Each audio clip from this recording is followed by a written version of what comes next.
welcome everybody. It is Lit Soc Day. It's Thursday, and what day is it today? National Poetry Day. Absolutely. Okay.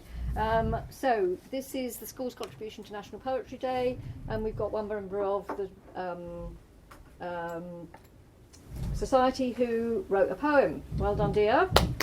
Okay. All right. Actually, Annabelle, you wrote one as well, didn't you? Me? Yes. My name's Stella. Sorry, Stella. Did you write one as well? Yes. Right. Okay. Did it go into the competition? No. No. Okay. All right. Dear, would you like to read your poem, or would you rather not? Yeah, I can read it. All right. Okay. So I think we'll start with that, and then perhaps we'll go to Stella. Yes. Okay. So we're listening, aren't we? We're appreciating our poems, and we're thinking also about what makes a great poem. What? Anybody? A quick chop? Anybody tell me what makes a great poem? Frida. It has to have like some meaning behind it. It's a meaning behind it. Okay. Anybody else? Stella? The symbolism. Symbolism. Yeah, absolutely. All good things. Could it be fun? Can it be fun, everybody? Yeah. I hope so. Yeah. Okay. Especially with the theme this year. And the theme is Play. Yeah, absolutely. A famous poet said, "The best words in the best order." Okay. Over to you, dear. Do you want to clap? Creatively rotate around. Okay, so I Big voice. it's called You Have to Be Careful, and it's about being in a playground, basically. Good. You have to be careful, the slides can burn you. You have to be careful, the swings can hurt. You have to be cautious, the monkey bars bite. You have to be cautious, the ladder can fall. But most of all, beware the king that rules the playground. It can burn, it can hurt, it can bite, and it can fall. It is the scariest of them all. So are you brave? Are you mighty? Are you the one who will beat the rest? Are you strong enough to climb the web?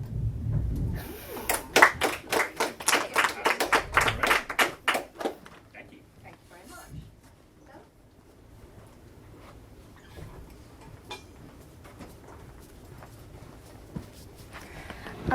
So mine's called The Lonely Ghost, and it's the story of a girl who died due to daring herself to play.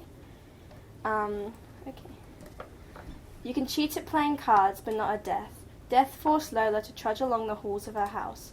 Death forced Lola to watch her family move away, and strangers sleep in the bed she cannot feel anymore. You can cut corners in a winning race, but not in death's clutch. Lola is the lonely ghost, the one kids look for a dare. A dare is what killed Lola, but she had no friends to dare her, so she dared herself. Climb the roof where no one climbed, and do a cartwheel which no one could. A tumble, a trip, and a trap, the walls under the roof that killed her cage. Lola is the lonely ghost, the one parents use as a faulty scare. You can cheat at Monopoly, but not at death. Death is the reason Lola cannot cheat anymore. Death is the reason her hand goes right through the £500 notes she used to sneak. You can take an extra turn, but death stopped Lola playing that game. Lola is the lonely ghost, the one who wears jeans and a t-shirt. The ghost she read about wore robes, but Lola died a teenager. And in real life, teenagers don't wear robes, do they? Lola will not even read a book that tells her different, because books are the reason she knows differently. Lola is the lonely ghost, the one who knows the ghostly truth but can't tell anyone. You can cheat death, but Lola's not a fairy tale. Lola is the lonely ghost, and maybe someone will write a fairy tale where death didn't force her to die.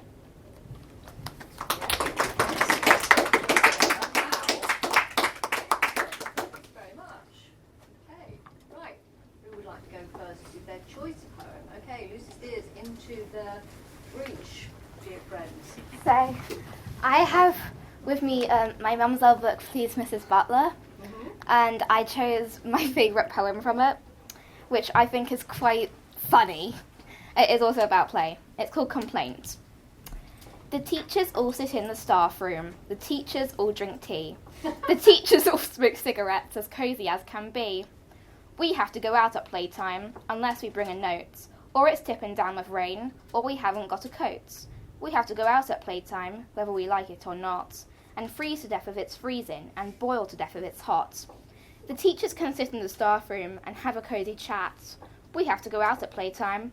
Where's the fairness in that? I think it's quite funny. It is quite funny, and it's very topical for where we are. Yeah, absolutely. We don't smoke cigarettes anymore. No. Right. I think that's because it's a very old book. Well, True. yes, Yes. it's true. It's not actually. It's probably 1980s, 1990s. Yeah. I remember I was in school when I first read that book, Yeah. so it is a bit. It's my mum's copy from when she was in year 4.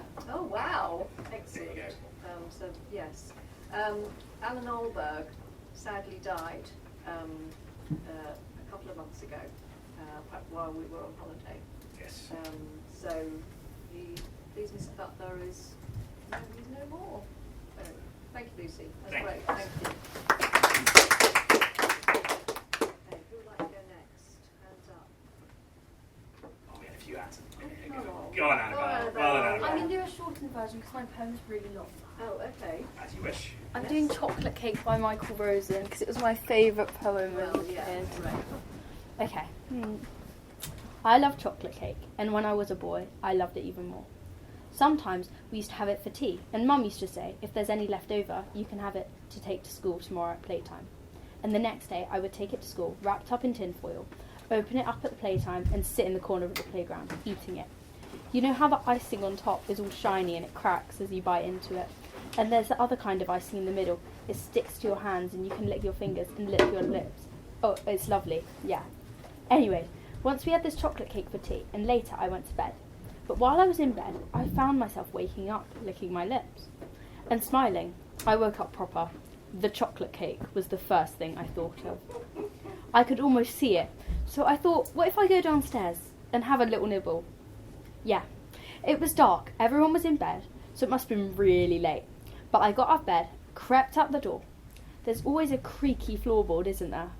Past Mum and Dad's room, careful not to tread on the bits of broken toys and bits of Lego with your bare feet. Shh. Downstairs, into the kitchen. Open the cupboard, and there it is, all shining. So I take it out of the cupboard, put it on the table, and I see that there's a few crumbs lying around the plate. So I lick my finger and run my finger over the crumbs, scooping them up and put them into my mouth. Nice. Then I lick again, and on one side, where it's been cut, it's all crumbly. So I take a knife, and I think, I'll just tidy that up a bit. Cut off the crumbly bits, scoop them all up into my mouth. Nice. Look at the cake again. Looks a bit funny now. One side doesn't match the other. I'll just even it up a bit. I take the knife and slice. This time, the knife makes a little crackly noise and goes through the hard icing on the top. A whole slice this time. Into my mouth. But I'll do that. Yeah, Great. Thank you, Annabelle. I remember how that one ends. Yeah. Done that. An experience here we can all identify with. Yeah. Amazing. Wasn't there that one time when... The biscuits disappeared in record time again, by the way. Right, who's next? I'm going to pick on Charlotte.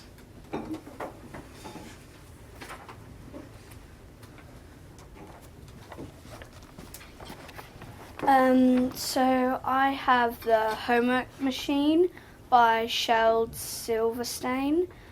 I chose it because I think it's quite funny again. The Homework Machine. Oh, the Homework Machine. Most perfect contraption that there's ever been seen. Just put in your homework, then drop in a dime.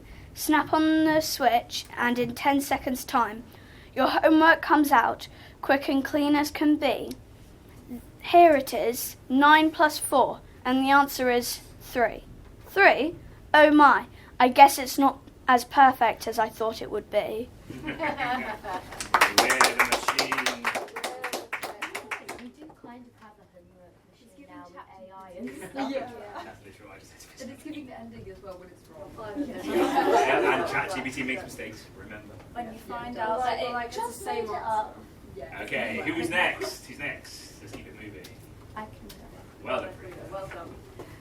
Okay, it's not as on theme as everybody else, but that's not my fault because I was looking up poems and I couldn't find anything that I liked or that wasn't from a random website called @poetry.com, and I didn't want to do one of those. So You're sitting in a library full of ton of books Books. with a big poetry section. Huge poetry Hence, section. providing the books. You could have just come in. You're in here a lot of lunchtimes, Frida. You could have just come over and had a look then. Anyway, what have you got? Anyway. Librarians are here to help you. Anyway, I'm going to read The British by Benjamin Zephaniah. Ah, Benjamin Zephaniah, yeah. Okay, we could give you anything now.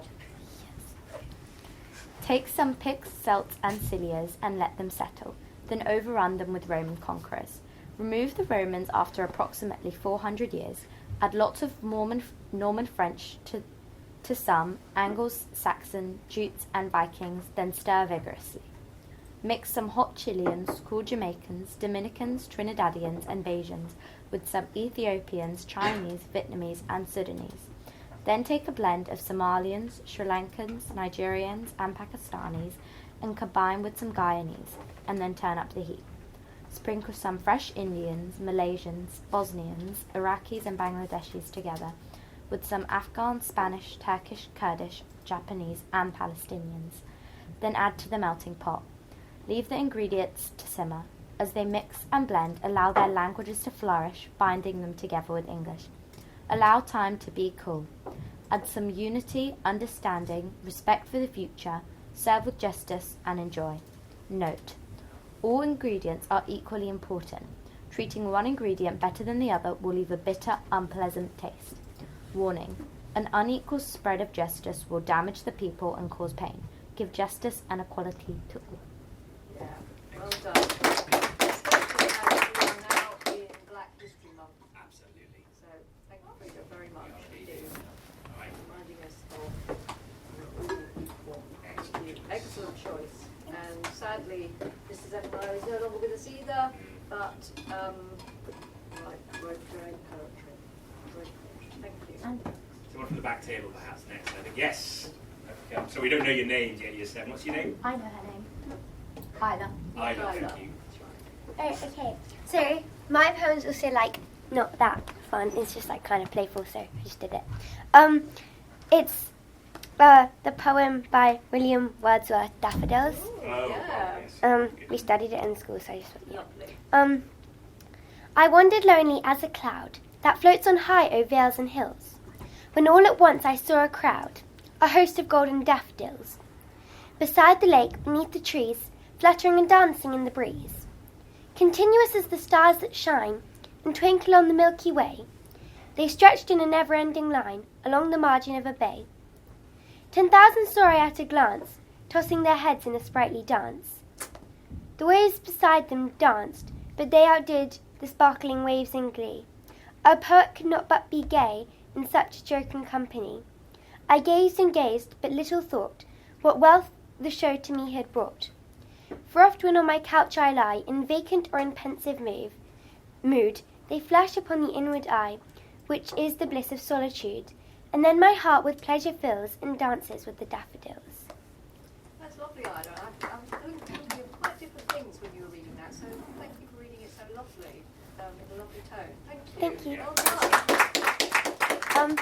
Also, just like one random fact about this guy is he had like actually a really sad life. Like his mum died when he was like 7. Then his dad died like 5 years later. So he was an orphan with his siblings. Then he experienced more tragedies when his brother John died at sea. Then 2 of his own children died. Yeah, but he loved his sister and he did have a wife. Yeah, who actually wrote 2 of the lines in the poem. Thank you very Thank you much. very Well much. done. Okay. Okay, is there anybody who has to leave early? Someone has just snuck out, I just noticed. Right, okay. Anyone else needs to leave early? Oh, wait, we've already had Stella. Anyone else? Anyone else? Yes? Would you like to come up and read yours? I need to. Oh, you need to leave now, do you? 5. At 5. Okay. Okay. Does anyone need to leave in the next In the next 5 10 minutes or so? No? Yeah, okay. Okay. Right, in that case, who's next? In that case, who's next? Yes? Yes. Okay, what's your name, sorry? Jenny. Jenny. Have you come, Jenny? So I did this in school for like ages because they just, yeah, we did. And it's called I Play All Day, and the rain can fall, the sun can go away, but I don't stop, I play all day. My feet can get wet, the day can get grey, but I don't stop, I play all day. Some kids go inside, some kids may not stay. but I don't stop. I play all day. All about the importance of play. Play, Yes. No matter what, it's time to play. Right. Got a nice, lovely selection this afternoon. We Anybody? do. Yeah. Yes. Okay. Okay, and you, sorry, and you are? Lexi. Lexi. So again, mine doesn't relate, and I've also got a cold, so my voice is not going to sound good. No problem. It's called "Stopping by Woods on a Snowy Evening" by Robert Frost. Yeah, it's my mum's favourite poem, and so she saw me looking through poem books because we have too many shelves of books in our house. You never have too many And she was just like, You can't say that. Don't say that. and she was just like, wait, we have this picture of my favourite poem ever. So I took a photo of it and then searched up so I could have it clearer because, yeah. So okay, here we go. Whose woods these are, I think I know. His house is in the village though. He will not see me stopping here to watch his woods fill up with snow. My horse must think it queer. My little horse must think it queer to stop without a farmhouse near, between the woods and frozen lake, the darkest evening of the year. He gives his harness bells a shake to ask if there is some mistake. The only other sounds the sweep of easy wind and downy flake. The woods are lovely, dark and deep, but I have promises to keep, and miles before I go to sleep, and miles before I go to sleep. Yeah. I kind of researched him as well. He was an American poet, and he was mainly known because he did realistic descriptions of rural kind of landscapes. And his most famous line is from, oh my gosh, I can't remember the name of the poem now, but it says, it's two roads diverged in a wood, and I took the one less travelled by, and that has made all the difference. I think it's called the Yellow Wood. Yes, Yeah. something like that. Okay, yeah. Yeah. All right, well done. Thank you for sharing that with us. But one of our older students, perhaps. I can go next, Georgia. Esther, and then Georgia. Yeah. So, I'm doing Sylvia Plath, so it's not really going to be to do with play. This book I got for my birthday because my friend knows I really like Sylvia Plath, and I first encountered her when I was in my old school. I can't remember what year group, and this is the poem that I encountered, and it was the first poem that made me really love learning and analysing poetry, so I thought I'd share it. A seminal work then. Yeah, and coincidentally it's also in this collection, so it's great. This is Mushrooms by Sylvia Plath. Overnight, very whitely, discreetly, very quietly, our toes, our noses, take hold on the loam, acquire the air. Nobody sees us, stops us, betrays us. The small grains make room, soft fists insist on heaving the needles, the leafy bedding. Even the paving, our hammers, our rams, earless and eyeless, perfectly voiceless, widen the crannies, shoulder through holes. We diet on water, on crumbs of shadow, bland-mannered, asking little or nothing. So many of us, so many of us. We are shelves, we are tables, we are meek, we are edible. Nudgers and shovers, in spite of ourselves, our kind multiplies. We shall by morning inherit the earth, our foot's in the door. That is brilliant. That is so clever. Isn't it? After so many years. And we shall inherit the earth. Anybody know about fungi and mushrooms and well, why are they inheriting the earth? absolutely massive. I don't know that, I do know that I don't buy mushrooms. Rita, thanks very much. Okay, fair enough. Anybody else? Why are fungi very important? What did you know? I think I saw somewhere that trees use them to communicate and plants and through the roots. Yes, I saw that so I understand yeah, it. they do. They do. How does that They're like a messenger. Real Whole roots. ecosystem, isn't it? Whole Oh, like ecosystem. pet shops. That's so cool. I don't really understand Much it, more but cool yeah. than Imagine what trees I having thought. conversations, guys. Okay. I have one thing to say. Okay, Esther, tell us if it's bad, folks. Esther. I have one thing to say about the poem Mushrooms. So it's widely thought that the mushrooms are actually a metaphor for marginalised groups, and typically if you think about the context of Sylvia Plath and what she usually wrote about, it's actually referring to women, and it's got a very sort of persevering tone if you read it in that context. Yeah, that too. Yeah. Great. Thank you very much. Great stuff, Esther. Thanks. Okay. Right, Georgia said she'd Georgia, like to yes, go next. Georgia, go on. So this isn't really anything about play because I couldn't find one that I liked. Right. But No matter. it's quite a well-known one, and sorry, I lost it. While we're waiting for Georgia, who'd like to go after Georgia? Okay. Yeah. So it's Okay. Tiger by William Blake. Oh, love this poem. Love this poem. So I first encountered it in year 5 when I memorised it for homework that we had. We had to memorise a poem, and I did this one. And then I also studied it later in year 6, but I don't really remember doing that much. But basically I still remember it quite well, and I really like it. So, Tiger, tiger, burning bright in the forests of the night, what immortal hand or eye could frame thy faithful symmetry? In what distant deeps or skies burnt the fire of thine eyes? On what wings dare he aspire? What the hand dare seize the fire? And what shoulder and what art could twist the sinews of thy heart? And when thy heart began to beat, what dread hand and what dread feet? What the hammer, what the chain? In what furnace is thy brain? What the anvil, what dread grasp dare its deadly terrors clasp? When the stars threw down their spears and watered heaven with their tears, did he smile his work to see? Did he who made the lamb make thee? Tiger, tiger, burning bright in the forest of the night, what immortal hand or eye dare frame thy faithful symmetry? So, most people think it's like about a tiger, but it's actually more exploring the themes of God through the tiger, and he's more sort of conveying how evil the tiger is and saying what kind of God could have created something like that. Yes, which is not what we think now, is it? At all. We don't think they're evil. They're just following their nature. But yes, yeah.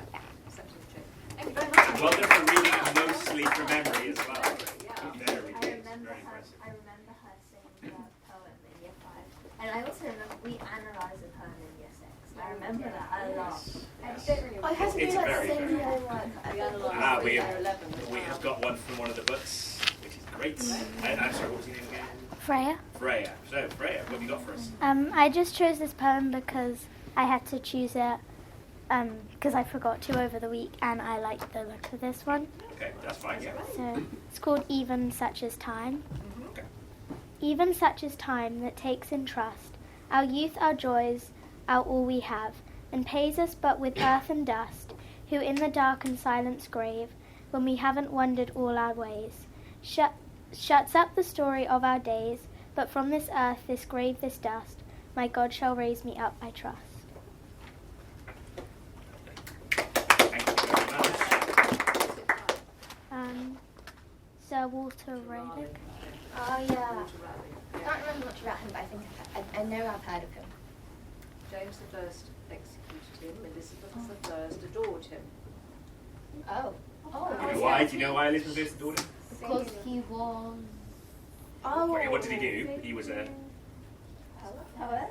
Well, yes, but also, I heard someone say over there. Yes, thank you, Beanie, a sailor. He was also the captain of her guard. Do you know where he came from? That's why he's a sailor. What's his name? Sir Walter Raleigh. Ireland. That's how much Irish name. Well? Am I close? Well, yeah, you are pretty close, actually, both of you. He came from Devon. It's the West Country, and it's the Celtic connection. Yeah. Okay.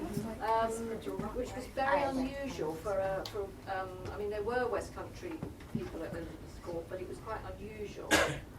But because he was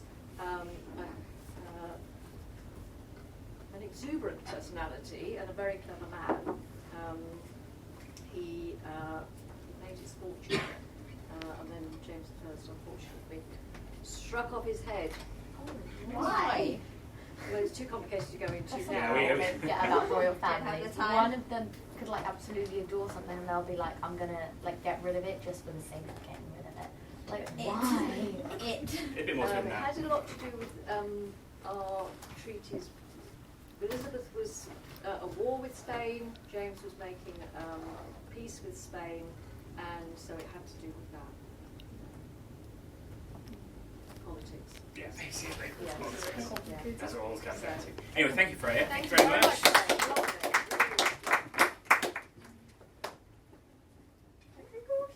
Yes, of course you can. So, I also forgot to choose the poem over the week. So I just chose this poem. It's called Light, and it's by Diane Wachowski. And it's really pretty, so it has nothing to do with the theme. So, I live for the books and light to read them in. Water lilies reaching up from the depths of the pond, algae dark. The frog loves a gel of blue-green water. The bud's chaos, a rope of stem, then floats in the sunshine. Like soap in the morning bath, this book I read floats in my hand like a water lily, coming out of the nutrient waters of thought, and light shines on us both, the morning's breviary? I think? Revelry. Yeah. Yeah. I can't see it. Why? Why? Why did you choose that? It's really pretty, I just like reading, I guess. What book's that? Is that the underground That's one? the underground. So you might have noticed when you were in the underground, they always have a poem, and a lot of the time they have poems in carriages. Yeah. So, yeah. Yeah, there are poems up there. I read. Homes up at the moment. Anybody gone to the underground recently? No, they don't. No, They're they're sort of changing phases. them. They're changing. Yeah. So, Frida, what have you noticed? So I've seen one. What's it? I last year when I did The Soldier, right? So I was by Rupert Brooke. I saw some Rupert Brooke poems up, and then the thing is, it's not only poems now. They've got some literature on the underground now as well, and they have quotes. So I think I've seen more literature on the underground than poems. Okay. Well, it's TfL and the Mayor of London who decide when it's going to happen, the marketing department. So, we should be more poems, more literature on the underground. Also, at concerts, like I went to O2, that they have like the board and then they make a poem about the artist. Yes, they do. I think you can buy those in a book now. Yeah, but I've seen a few when I was like, I think I saw when I went to Olivia Rodrigo, and I've seen someone I went to like other concerts as well. Yeah. So, Inside the station, there's like that story of when you go up the stairs and they're like, they've got the title. do they? Yeah, There's it also wouldn't the surprise boards me. about this rat or something, Rupert the something going on holiday. Oh, the bear to the beach, to the beach. Yeah, I read that story. I know. When I'm bored and I'm just walking. Yes. When you I know about William Blake. Yeah, we know that's in my in primary school. While we're having this conversation, anyone else want to go next? Carry on having a conversation. Anyone else? Anyone want to go next? Well, you're not very related to me. Why does everyone keep on? That's not a big deal at all. Don't worry about it not being related. I Okay. volunteer. So, Go. But when you got should I go? if you want Just go. They're talking. Oh, right, okay, because the William Blake ones are really... Wait a second. I've never noticed. I'm not going to say it's... Have you seen it? No. I'm chumped. I got The that next time right. we into the station, just go Phoebe. Okay, Phoebe, down to you then. Spotlight's on. Okay, so I chose Fragment 31 by Sappho. It's a fragment, like there's not a proper name for it because we only have a part of the poem because it's really old. The rest of it's in a rubbish heap in Egypt. Yeah. But It is, yeah. Yeah. There's a huge, do you know this, don't you? Yeah. No? You don't know this? I know that like basically a load of like the like things where you have the carving of something on it, like they just like got chopped up and used in different areas in different other things and like, Carvings, yes, that's right. But there's actually a vast heap of papyrus, which is, because it's Egypt, it's dried and it's just, there's a whole department at Oxford and Cambridge that are still teasing this apart. that's so And cool. now they've got So they might, yes, absolutely. Yeah. Oh, that's really Yeah. cool. It's like the tablets of Vinderlandia. Has anybody been to Vinderlandia? I've been to Vinterlander. I It's so cool. Yeah?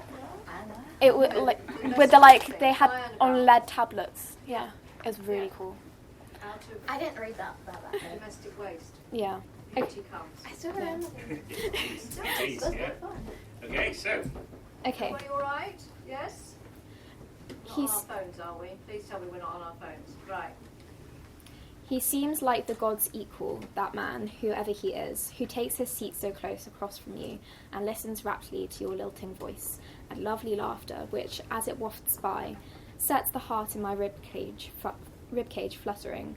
As soon as I glance at you, a moment, I can't say a thing, and my tongue stiffens into silence.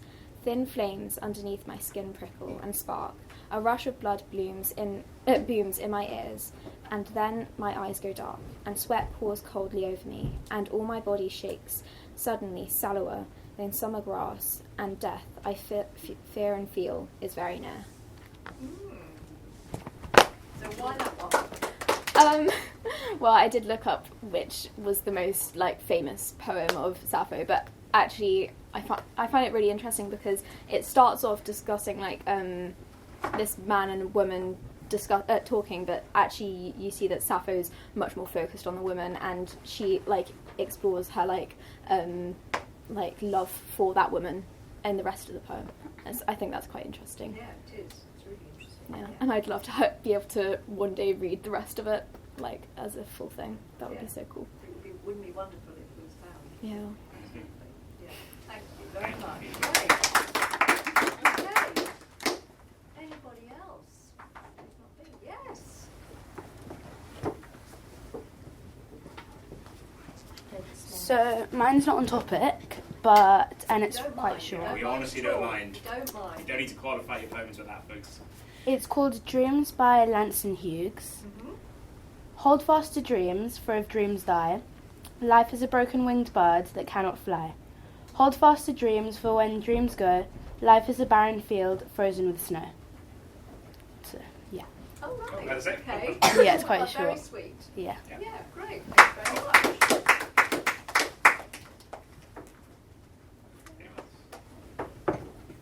We have a hand up here, Miss Annie. Yep.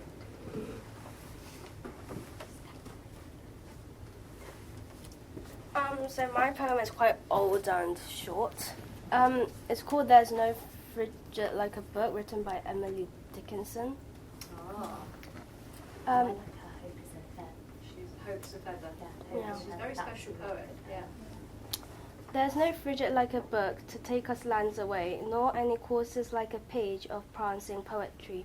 This traverse may the poorest take, without oppress of toll. How frugal is the chariot that bears the human soul. Thank you. Yeah. So why that one?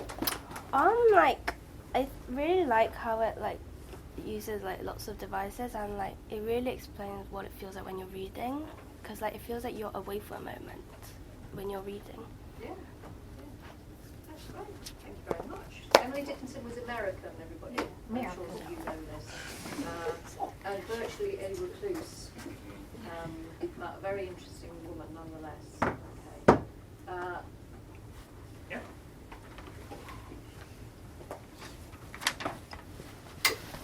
I chose this poem and it's called Bird by Sean Singer. Of all the species of egg creeping things, I burst my pink peppercorn of DNA and became a bird, like you. I found your flanks, wattle, primaries, and tail feather. All our lesser holes in the corner, opened like mantles. The sun's orange rind flew out of the terrifying world. Beautiful language. Yes, beautiful. So why that one? I think it's quite nice. Like the theme of it. The theme and the images, the pictures. There are no pictures. The imagery. The imagery. the way it shows us a picture. Oh yeah. Yeah. Yeah. Thank you very much. Thank you. Okay. Anyone left? Anyone left? Is that everyone? Right. Everybody wants to contribute. Okay. Me and you All as right. well. Thank you, everybody. That was lovely. Right, you go. Yeah, I'll go. So I got one from the National Poetry Day website. and it's called Word Play, just to show you that play can be in the places that we don't necessarily always think it is. So it's called Word Play by Michaela Morgan. Is a playground a ground that likes playing around? Is a sound idea really made out of sound? Is a street dancer a happy dancing street? Is a shipwreck a ship that is not very neat? Is a butterfly a fly made out of butter? Is a seesaw really a sharp sea cutter? Is a football a ball made out of feet? Is a beatbox a box with a really good beat? Is wrapping paper paper that likes to wrap? Is a cat flap a worried cat all in a flap? Is a bouncy ball a posh dance where people jump, jump, jump? Is a monkey a key made out of a monk? Is a chatterbox a box that likes to chatter? A person who naps on kids, is that a kidnapper? Is a rock climber a rock who likes to climb? Is a sausage roll a sausage who rolls around all the time? Is seaweed the sea that is just weed? Is a scatterbrain a farmer who scatters brains like seed? There you go. So yeah, play on words, playful words. So there you go. That's my contribution. Thank you. Thank you very much.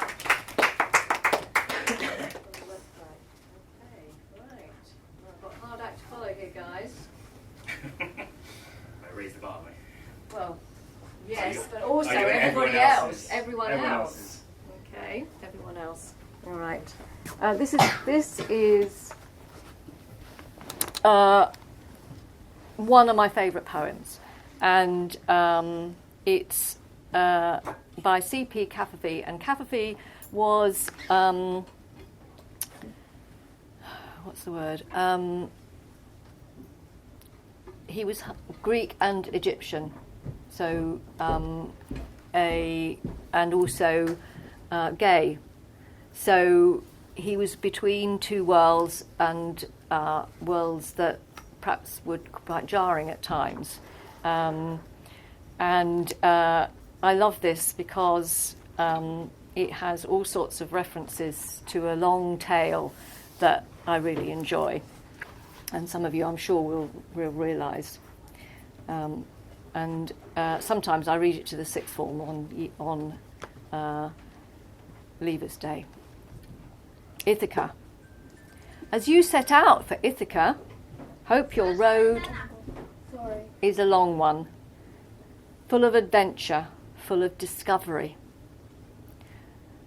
Laestrygonians, Cyclops, angry Poseidon. Don't be afraid of them.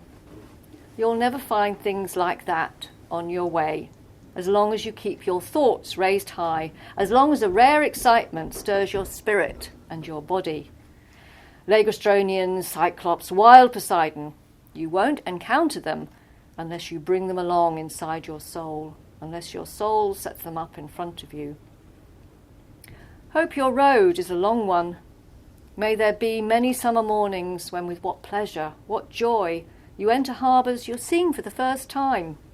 May you stop at Phoenician trading stations to buy fine things, mother of pearl and coral, amber and ebony, sensual perfume of every kind, as many sensual perfumes as you can. And may you visit many Egyptian cities to learn and go on learning from their scholars. Keep Ithaca always in your mind. Arriving there is what you're destined for. But don't hurry the journey at all. Better if it lasts for years. So you're old by the time you reach the island, wealthy with all that you've gained on the way, not expecting Ithaca to make you rich. Ithaca gave you the marvellous journey. Without her, you wouldn't have set out. She has nothing left to give you now. And if you find her poor, Ithaca won't have fooled you. Wise as you will have become, so full of experience, you'll have understood by then what these Ithacas mean.